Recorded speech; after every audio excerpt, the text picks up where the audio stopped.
Selamat berjumpa lagi di udara dengan saya Ilham dalam gelombang orang gila yang sama. Mungkin Anda juga sering melihat gambar caleg dan bendera partai yang dipasang di mana-mana. Ada gambar caleg yang dipasang di pagar dan di mobil, mulai dari mobil angkot sampai mobil-mobilan. Adapun bendera partai ada yang dipasang di pucuk pohon yang tinggi dekat rumah saya, yaitu di pucuk pohon toge. Kampanyenya pun juga ada yang gila-gilaan. Ada yang jadi Superman dan ada yang jadi Superman Threat. Dalam pemilu yang dulu, kampanyenya juga ada yang gila-gilaan. Tapi begitu gak kepilih, malah jadi gila beneran.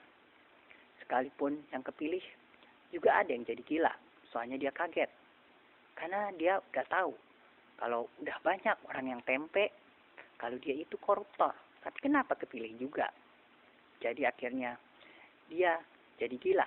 Harta, gila. Jabatan, dan gila wanita. Dalam pemilu yang sekarang, kejadian seperti itu enggak beda. Juga ada gambar caleg yang dipasang di hutan, sehingga si Amang, yang merupakan salah satu penduduk dan tokoh masyarakat di hutan itu, ikut berpartisipasi menjadi colek, dan gambarnya juga dipasang di hutan itu. Dalam kampanyenya di hutan itu, si Amang sebagai orang yang menjadi jelek, menjanjikan pendidikan gratis bagi anak-anak orang hutan di hutan itu. Sekalipun kepala sekolah saya, kepala sekolah SMP Negeri 86, bilang sama saya dan teman-teman saya sesama pelajar itu. Maksud saya sesama pelajar sekolah itu yang juga pengen gratis sekolah di sekolah itu. Gratis? Gratis kiki lu cikongan. Sebetulnya saya sendiri sebel. Andaikan ada caleg dan capres yang janjinya nggak masuk akal. Dijanjikan gas gratis. Tapi gas, yang ada gasnya, nggak ada remnya. Dijanjikan perubahan. Supaya jadi Power Ranger. Berubah. Gendelmu kepeng. Katanya, kalau udah berubah, pasti nggak bakalan susah hidup lagi. Padahal saya belum mati. Jadi kenapa dia bilang susah hidup? Harusnya janjinya dan kampanyenya sama orang yang betul-betul susah hidup. Yaitu orang yang udah mati, tapi pengen hidup lagi. Jadi, kampanyenya di kuburan.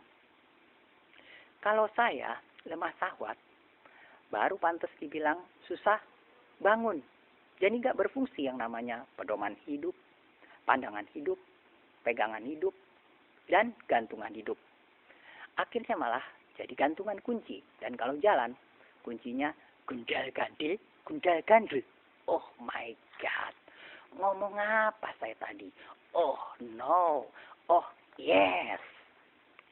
Sekalipun saya lemah syahwat, yang penting kan saya masih bisa naik mobil. Ngomong-ngomong soal mobil, saya jadi ingat sama busway yang sering meledak dan terbakar. Sehingga kemudian dipadamkan oleh petugas pemadam kebakaran. Ceret, ceret. Katanya itu akibat dikorupsi. Padahal menurut saya, membeli barang dengan harga yang murah, dapat barang yang bagus, maupun dapat barang yang jelek, sama-sama wajar. Apalagi dapat barang yang jelek, malah semakin kurang ajar.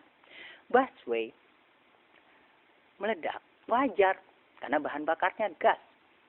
Jadi busway pasti nggak akan meledak kalau bahan bakarnya terong. Apalagi terongnya gundal-gandil, seperti terong Anda. Tapi busway juga pernah hanya terbakar tanpa meledak. Soalnya jalanannya juga dipakai oleh kendaraan lain. Akibatnya, busway terbakar oleh api cemburu. Mungkin Anda juga pernah melihat mobil Anda meledak. Menurut Anda, mobil Anda bisa meledak? Pasti, karena ada api dan di mobil Anda ada bensin. Padahal, saya belum pernah melihat maling yang badannya meledak.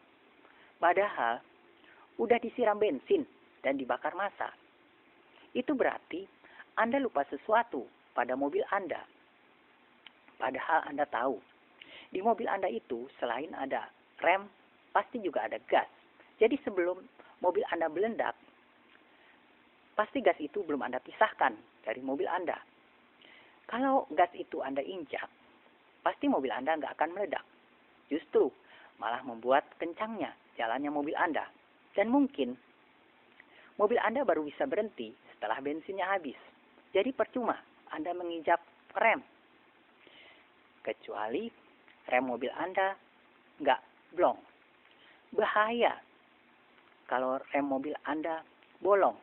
Jadi beda dengan hidung Anda. Jangankan nggak bolong. Hidung Anda mampet pun udah bahaya. Kalau Anda ke pom bensin, pasti Anda di sana akan membaca tulisan dilarang merokok. Anda dilarang merokok karena di sana ada bensin dan di mobil Anda ada gas.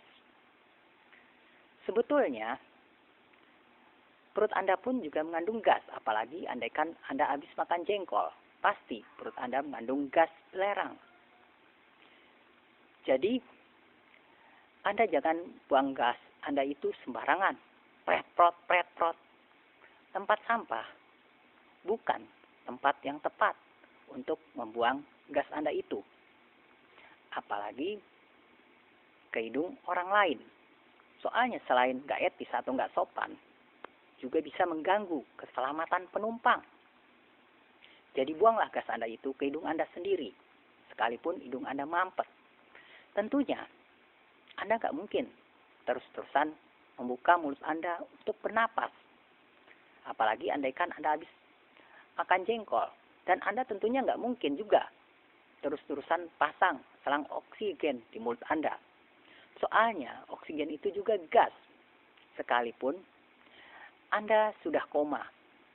Karena Anda belum titik dan masih tanda tanya. Ternyata bukan cuman orang aja yang bisa pakai gigi palsu. Mobil Anda pun juga pakai, sekalipun saya nggak tahu berapa banyak yang dia pakai. Yang jelas, kalau Anda mengendarainya, pasti Anda selalu mengganti giginya. Dan gigi palsunya itu pasti nggak pernah Anda gosok atau Anda sikat. Jadi beda dengan gigi palsu orang yang sebetulnya harus tetap selalu disikat atau digosok.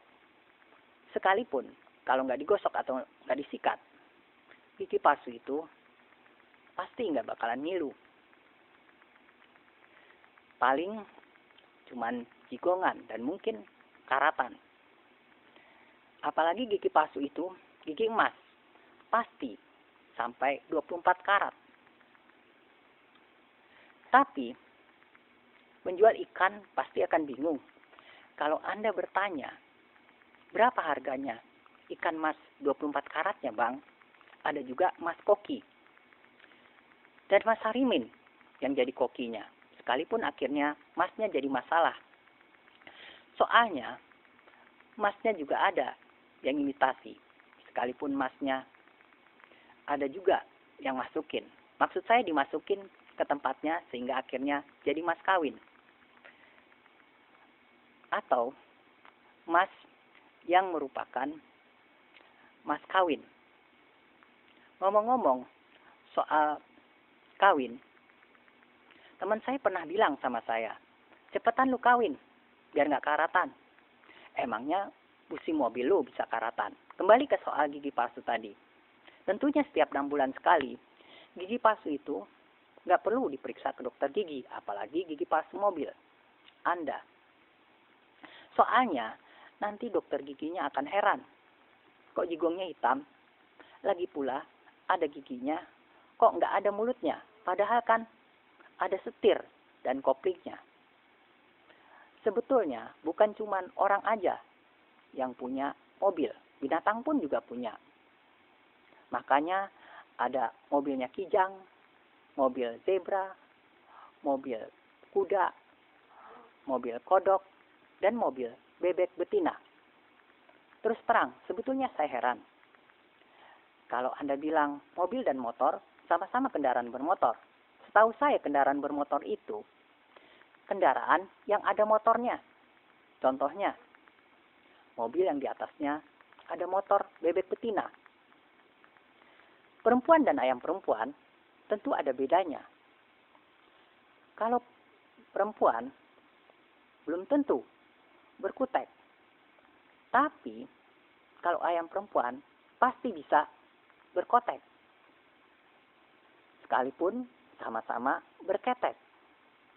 Sampai jumpa lagi di udara dengan saya Ilham dalam gelombang orang gila yang sama.